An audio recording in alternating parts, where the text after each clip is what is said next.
everyone. So Canada wants to hit a whopping 100 million people by 2100. Ambitious. Right. Totally. And kind of surprising, right? I mean, Canada's known for its wide open spaces. Exactly. Why would they want to get so much more crowded?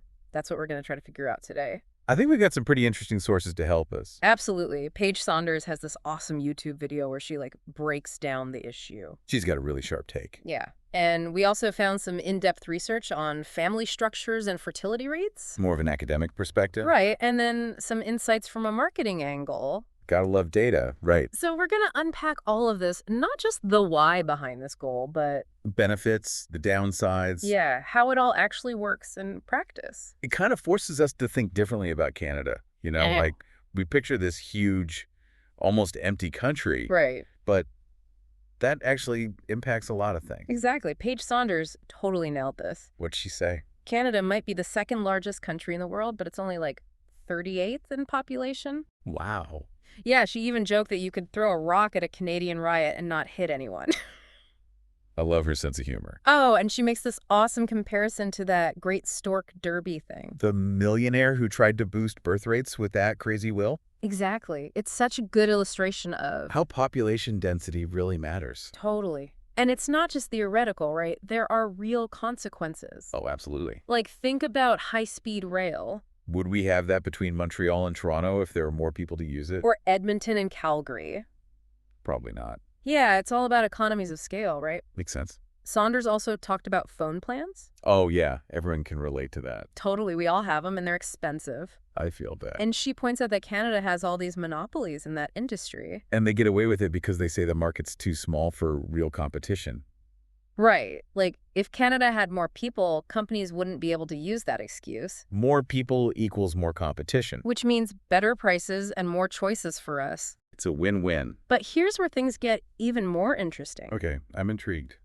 Saunders argues that there's this psychological element to Canada's population goal. Tell me more. Being right next to the U.S., this giant country 9 times its size. That's got to have an impact. Totally. She says it's created this feeling of insecurity, almost like Canada's being threatened. Yeah, exactly. Threatened by the U.S.'s economic and cultural influence. It's like living in the shadow of a much bigger sibling, you know? 100%. And it makes sense that Canada wants to establish its own identity. Absolutely. And population growth could be part of that. Right. And get this. Saunders even claims that some companies use this insecurity to their advantage. How so? They lobby against international competition, saying Canadian businesses are too weak to compete. Oh, wow. Yeah, they're using national sovereignty as an excuse to keep prices high and innovation low. So they benefit, but at the expense of... Yeah, average person. Exactly. It's messed up. It makes you wonder, though, would a larger, more confident Canada be less vulnerable to those tactics? That's a really good question. And it could have other benefits too, right? Like keeping talented Canadians from leaving for the U.S. Totally. We all know those famous Canadian actors and musicians who end up in Hollywood. Maybe with a stronger domestic market, they'd stay. And contribute to Canada's own cultural scene. Like Canada's trying to grow out of its insecurities. But it's created this weird paradox. How so? Well, Saunders is very clear the only way to reach 100 million is through immigration. Makes sense. And she points out that almost all of Canada's current population growth is already driven by it. So it's essential, but... it's also creating problems. Right. It's like trying to fill a bathtub with the faucet on full blast. This one's slowly opening the drain. Ooh, that's a good analogy. This influx of people is putting huge pressure on Canada's systems. Yeah, Saunders talks about the housing crisis. That's a big one. She straight up calls it a multi-generation defining disaster. Wow. That's intense. Yeah, and the numbers back it up. Canada's projected to be short 3.5 million homes in the next decade.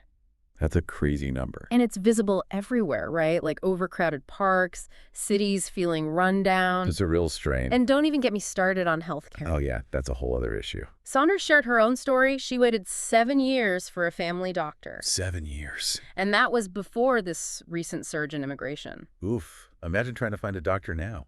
It's tough. So these are the unintended consequences of rapid population growth. Especially if the country's systems aren't ready for it. It can definitely have a destabilizing effect. And Saunders uses Vancouver as an example. What happened there? Years of NIMBYism, Not in my backyard. Oh, right, the opposition to new development. Yeah, it's made the housing crisis there even worse. And she points to East Hastings as a tragic example of what happens when... You don't build enough housing. Exactly. But it's not just a Vancouver problem, right? No, Saunders calls NIMBYism a national dish. So it's everywhere. Basically, this resistance to development has driven housing prices up all across Canada. And that was even before the big wave of immigration. Right.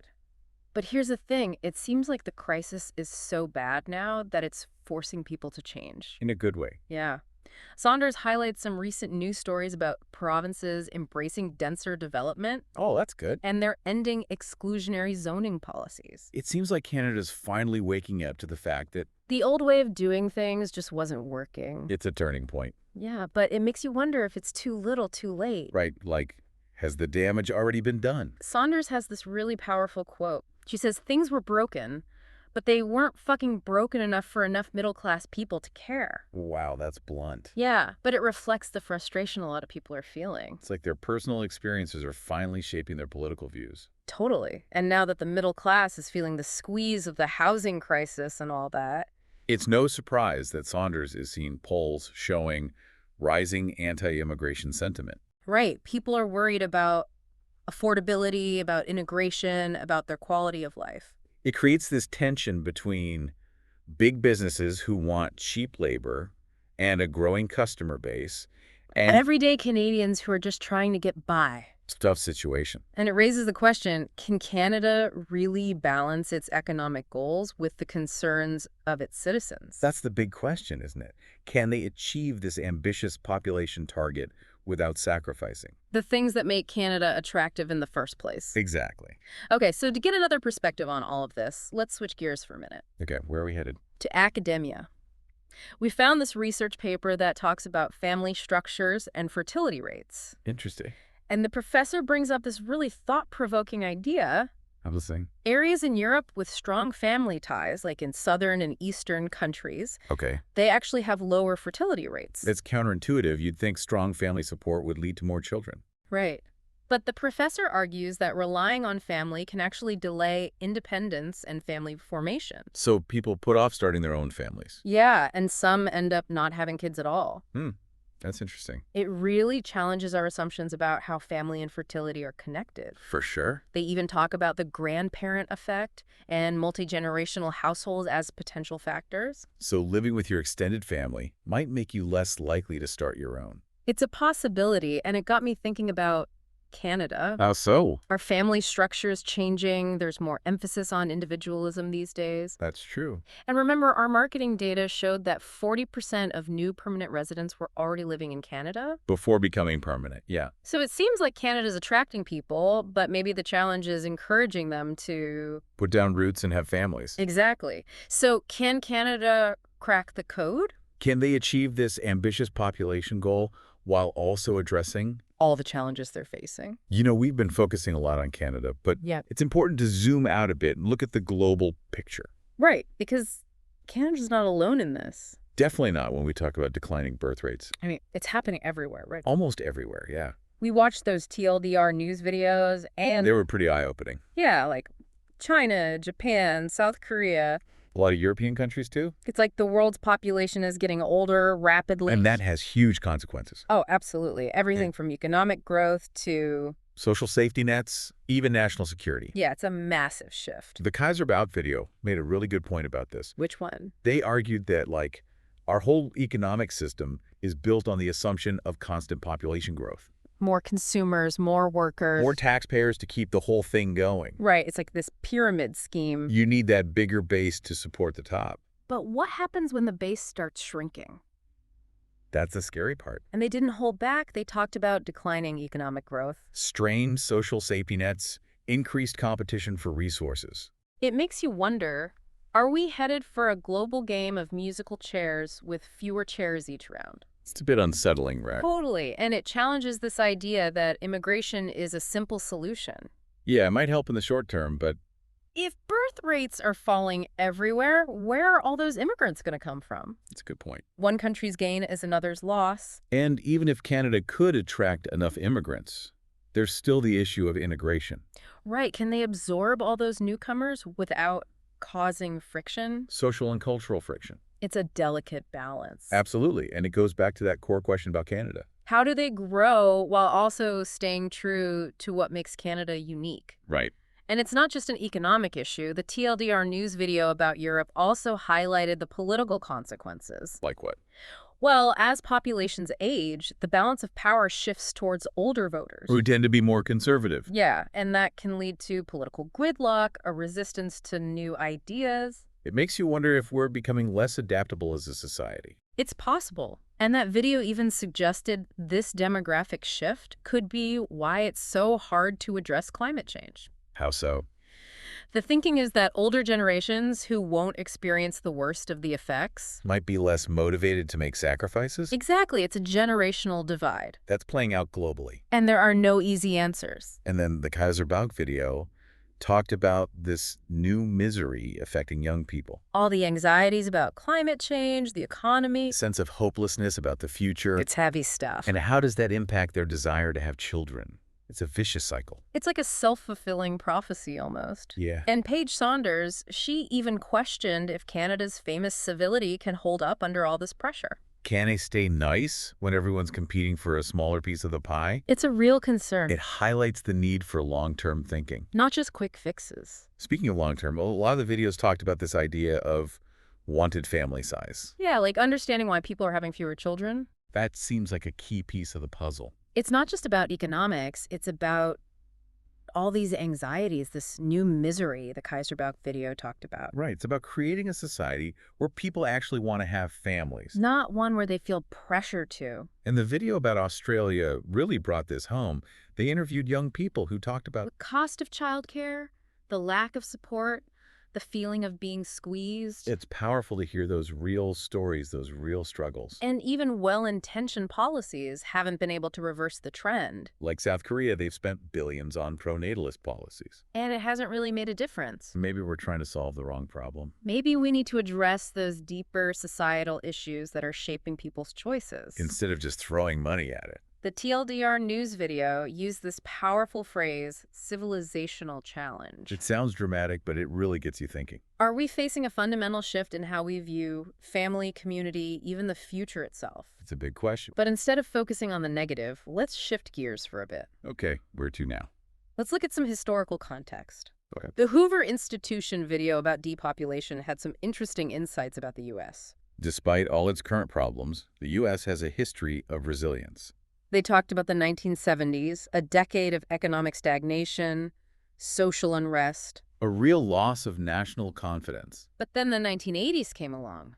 Renewed optimism, economic growth, a reassertion of American power. It's a reminder that even when things seem really bad, Societies can find ways to adapt and even thrive. it's inspiring, but they also highlighted some troubling trends in the U.S., Trends that mirror the challenges facing Canada. like declining social mobility, a slowdown in educational attainment. A growing sense of despair, especially among young men, It makes you wonder if these are early warning signs. of a broader decline. And they even suggested that the U.S. might be heading towards this new misery we see in other countries. The question is, can the U.S. and Canada break free from this cycle? Or are we destined to follow the path of Japan and Europe? It's a question with big implications for the future of North America. It's all connected, right? But instead of dwelling on the negative, Let's focus on what we can control. if population decline is happening, what can we do to adapt? What kind of policies, technologies, innovations do we need to navigate this new reality? So we've talked about the problems, but what about solutions? It's not like we can just wave a magic wand and... Make everything better. Exactly. We need real, concrete answers. And It can take more than just money or quick fixes. right, like we need to rethink some fundamental stuff about how our societies work. How our economies are structured. The Hoover Institution video had some interesting thoughts on this. Oh, yeah. They talked a lot about innovation, Like in what areas? automation, and AI, for one. That makes sense if you can't increase the number of workers. You got to make the existing ones more productive. AI and automation could definitely help with that. They also stressed the importance of lifelong learning, Oh, that's interesting. like people needing to constantly adapt and learn new skills. Because the job market's always changing. Exactly. It's a big shift from that old model of, learn one trade and stick with it forever. Totally. Yeah. But how do you create a culture of continuous learning like that? And make sure people actually have the resources to do it. It's a big challenge. And of course, they talked about immigration. No way around that, huh? Not really. They argued for a well-managed system focused on attracting skilled workers. To kind of offset the population decline. But they also admitted it's a politically sensitive issue. Especially when the economy is uncertain. It's a tough one to balance, for sure. It seems like there's no easy answer, no single solution that will fix everything. Yeah, it'll take a multifaceted approach with everyone working together. Governments, businesses, individuals. And a willingness to challenge some deeply ingrained assumptions. About how we live and work and organize ourselves. Speaking of challenging assumptions, the Verst video about Africa had a really interesting take. Oh, yeah. What was their perspective? Well, they talked about how colonialism still impacts the continent's development. Even though it's been decades since independence. Right. They highlighted things like the exploitation of resources, political instability. Poverty, inequality, all those ongoing struggles. And it made me realize that this global demographic picture is super complex. It's all connected. These issues can't be easily separated. And it underscores the need for more equitable and sustainable development. That benefits everyone, not just a select few. What surprised me was their suggestion that Africa might actually be better positioned to adapt to a world with declining population growth. Really? Why would they say that? They pointed to Africa's young and growing population. And its vast natural resources. And its entrepreneurial spirit. It's a reminder that demographics aren't destiny. There's always potential for innovation and adaptation. And resilience. So what does this all mean for our listeners? What can they take away from all this? I think the biggest takeaway is awareness. Awareness of. These demographic forces that are shaping the world. And being prepared to adapt to a future that might look different from the past. It's not about panicking. But about being informed and proactive. It's also a call to action, right? Totally. We can't just sit back and wait for someone else to fix this. We need to be engaged citizens. Demand better policies from our leaders. Support innovative solutions. Make informed choices in our own lives. And most importantly, it's a call to hope. Hope. Yeah. Even with these huge challenges. Humanity is capable of amazing things. Innovation, adaptation, resilience. We've overcome tough obstacles before. We can do it again. So, as you go about your day, think about this. What kind of future do you want for Canada? What role can you play in shaping a country that's prosperous and equitable and fulfilling for everyone? Think about your career, your community, your conversations with family and friends. Every action, big or small, can make a difference. Thanks for joining us on this deep dive. We hope you found it thought-provoking, maybe even inspiring. Keep learning, keep questioning, and keep pushing those boundaries. Until next time.